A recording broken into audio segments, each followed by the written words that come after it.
Hello and welcome back to another Wing It, and today we're going to wing a game that I used to play as a kid that I don't feel like many people have played, and that's called Bumbler Bee-Luxe. Now this is another Mac game made by Dadgum Games. Alright, so here we are. Bumbler Bee-Luxe. You play as a bee, and you shoot out your little horn, whatever, stingers at other insects, which are not always going to be bees. There's also flowers for you to collect. There are hornets that come out that get angry and they turn red like that. You also want to collect the red spots to get extra points. And then you don't want to crash, because then you start spinning like that. Alright, here we go. Stage 3. So now there's dragonflies. You do move continuously. There is no way to stop yourself. You use the arrows to move. You use the spacebar to shoot. It's pretty straightforward. It's the equivalent of a twin stick. Nope.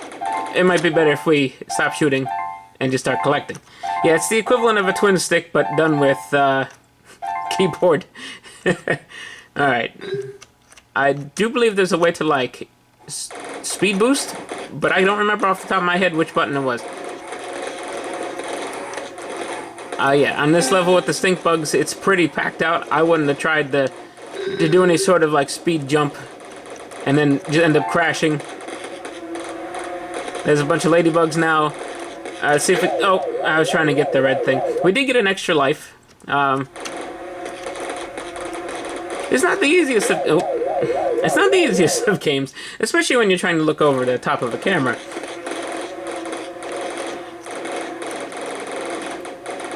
But I do remember making it to somewhere in the double digits of rounds back in the day.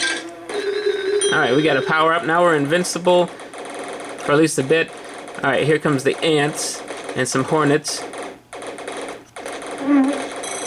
Oh, we ran out of... game over. However, another thing I do remember...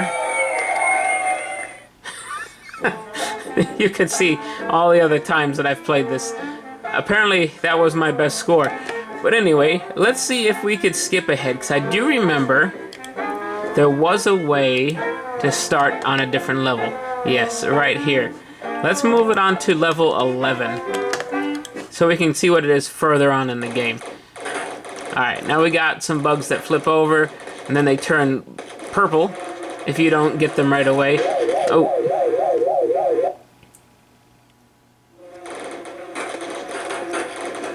Alright, let's see if we can focus and try not to die.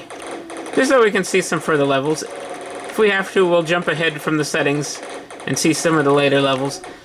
But I know I have in the past done it on my own. I've been playing this game for like 25 years. Oop. We got hit. There was a moth that caught fire as well.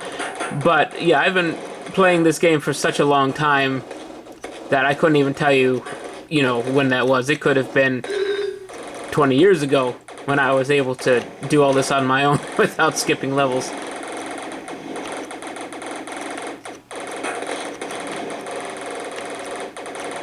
Alright, that one was a little tricky.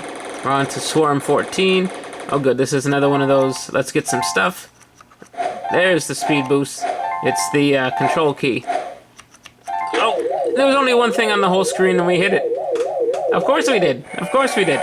But just to show some more levels, let's go ahead on to Swarm 16. I think this is when it gets really difficult. Oh yeah. The tarantulas that needs me to pay more attention. I wish there was a way to stop yourself, because it's hard to aim and not die. Oh, this is, yeah, it's starting to fill up really fast.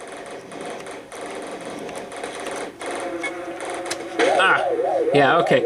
Well, you get the idea. This was Bumbler Bee-Luxe. This was something in the late 90s that if you had a Mac that you probably played. There was quite a few other games that this had, as far as it was called the Mac 12 pack. It had like a shooter called Shadow Wraith. It had Solitaire, Diamonds 3D, checkers game, and a bowling game. Maybe we'll check those out in the future. But for now, that'll be enough today, and we'll see you next time.